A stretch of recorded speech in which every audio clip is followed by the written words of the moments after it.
మంత్రి గారు ఏమన్నారంటే ఇదే ఓ మాట అన్నాడు, వాళ్ళ కాలేజీ వల్ల దానికి మోసపోకు కృష్ణన్న అని అన్నాడు. కాలేజీ వాళ్ళకి అది ఇష్యూ, విద్యార్థుల తరఫున కొట్లాడుతున్నా. ఫీజులు దాదాపు 8,000 నుంచి 9,000 బకాయిలు ఉన్నాయి. పిల్లలకు టీసీలు ఇస్తలేరు, పిల్లలను కట్టమని వేది బాధ పెడుతున్నారు. ఈ స్కీమ్ను జీవులను సక్రమంగా అమలు చేయాలని ఈరోజు కొత్తగా కాదు, కాలేజీ యాజమాన్యాల కాదు, నాకు ఈ స్కీమ్ పెట్టించిందే నేను. రాజశేఖర రెడ్డి పీరియడ్ లోపల ముఖ్యమంత్రి గౌరవనీయుడు రాజశేఖర రెడ్డి ఉన్నప్పుడు ఈ ఫీజులను ఎమ్మెల్సీ పెట్టాలని 5 రోజులు దీక్షలు చేశాను, 600 సార్లు ధర్నాలు చేశాను.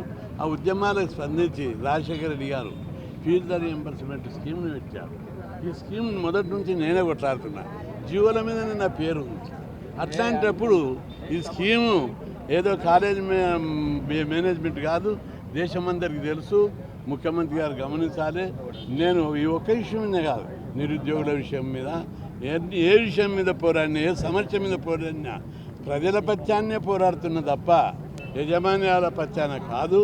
యజమాన్యాలకు కూడా నేను పిల్లల దగ్గర ఫీజులు తీసుకోవద్దని బెదిరిస్తుంటా. అసలు యజమాన్యాలు వాళ్ళకి డ్యూస్ ఇవ్వాలి, అది కూడా న్యాయమైన డిమాండ్. చాలా కాలేజీలు మూసేశారు, ఫీజులు కట్టలేక జీతాలు, అందులో పనిచేసే వాళ్ళు కూడా బీసీ ఎస్సీ ఎస్టీలు ఉన్న లెక్కరాలు, వాళ్ళకి జీతాలు ఇస్తలేరు. ఆ విధంగా డిమాండ్ చేసేటటువంటి విధంగా కాకుండా ముఖ్యమంత్రి గారు పాజిటివ్గా ఆలోచించి ప్రజల పక్షాన కొట్లాడుతున్న తప్ప యజమాన్యాల పక్షాన కాదు, విద్యార్థుల పక్షాన, ఎస్సీ ఎస్టీ బీసీ మైనార్టీల పక్షాన, అగ్రకులాల పేదల పక్షాన కొట్లాడి ఫీజుల బకాయిలు మంది మండిస్తారు. కాంగ్రెస్ పార్టీ ఉన్న బీసీ నాయకులు అందరూ కూడా చట్టబద్ధంగానే 42% రిజర్వేషన్లు అమలు చేయాలని చెప్పి వాళ్ళు మొదటి నుంచి మహేష్ గౌడు, పొన్నం ప్రభాకరు, గౌరవనీయులైన హనుమంతరావు గారు, అందరూ కేశవరావు గారు, ప్రతి ఒక్కరు కూడా చట్టబద్ధంగా ఇవ్వాలి. బీసీలకు పార్టీ పరంగా వద్దు, బిచ్చం వద్దు, మాకు దయాదాక్షిణ్యాలు వద్దు, మా జనాభా ప్రకారం మాకు ఇవ్వాలని పోరాటం చేస్తున్నాం. మొన్న బంద్ కూడా అన్ని పార్టీలు ఏకగ్రీవంగా మద్దతు ఇచ్చాయి.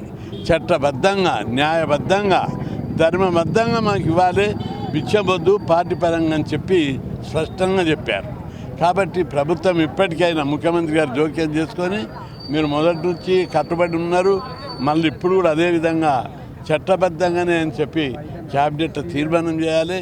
క్యాబినెట్లో తీర్మానం చేయడం కాదు, ఈసారి హైకోర్టులో మన వాదనలు గట్టిగా వినిపించడానికి ప్రముఖులైన సుప్రీంకోర్టులో ప్రముఖులైన అడ్వకేట్లను పిలిపించి వాదనలు వినిపించాలి.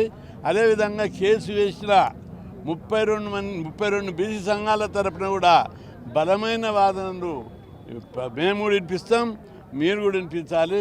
కొందరు బీసీ సంఘాలు వీక్ ఉన్నారు, వాళ్ళ తరపున కూడా ఫైనాన్షియల్గా లేని సంఘాలు కూడా ఉన్నాయి, వాళ్ళ తరపున కూడా ప్రభుత్వం 1-2 అడ్వకేట్లను పెట్టి బలమైనటువంటి వాదనలు వినిపించాలి. మా అడ్వకేట్ అయితే బలంగా ఉన్నాడు. ఈరోజు జాతీయ బీసీ సంక్షేమ సంఘం అధ్యక్షులు, రాజ్యసభ సభ్యులు, బీసీ జేఏసీ చైర్మన్ ఆర్ కృష్ణన్న గారి ఆధ్వర్యంలో 42% రిజర్వేషన్లను రాజ్యాంగబద్ధమైన హోదాతోని మరి ఎలక్షన్లకు వెళ్ళాలనేది ప్రధానమైనటువంటి డిమాండ్. ఆ డిమాండ్కు ముందు నేను మన గౌరవ ముఖ్యమంత్రి రేవంత్ రెడ్డి గారికి జన్మదిన శుభాకాంక్షలు. ఎందుకంటే మీకు ఈరోజు బీసీ సంఘాలన్నీ జన్మదిన శుభాకాంక్షలు తెలుపుతున్నారంటే 4 రోజులలో బెంచ్ మీదకి వచ్చేటువంటి మరి వాదనను మీరు బలమైనటువంటి అడ్వకేట్ జనరల్తో పెట్టి మరి బలమైనటువంటి దాన్ని జడ్జిమెంటును మరి తీసుకురావాలనేది బీసీలంతా మీ వైపు చూస్తున్నారు. ఇలా ఆర్ కృష్ణన్న గారు 50 సంవత్సరాల పోరాట ఫలితంగా ఇలా విద్య, ఉద్యోగ, ఆర్థిక, రాజకీయంగా ఒక ఎదుగుదలలో ఒక దిక్సూచిగా తయారైనటువంటి బీసీ యువకులు, మహిళలు ప్రతి ఒక్కరు కూడా ఇలా రాజకీయంగా మా వాటా మాకు ఏమని అడుగుతున్నాం. ఈరోజు జ్యోతిబాయి పులే చౌరస్తా దగ్గర టైగర్ ఆర్ కృష్ణ గారి నేతృత్వంలో భారీగా విద్యార్థులతోటి, యువజన సంఘాలు, కుల సంఘాలతోటి భారీ ప్రదర్శన మరియు నిరసన కార్యక్రమం జరపడం జరిగింది. దీనికి ముఖ్య ఉద్దేశం ఏంటంటే 42% రిజర్వేషన్లు ఏదైతే లోకల్ బాడీలో 42% రిజర్వేషన్స్ అని అంటున్నారో అది మాకు చట్టబద్ధంగా కావాలి. ఎవరి దయాదాక్షిణ్యాలు, భిక్ష మాకు అవసరం లేదు.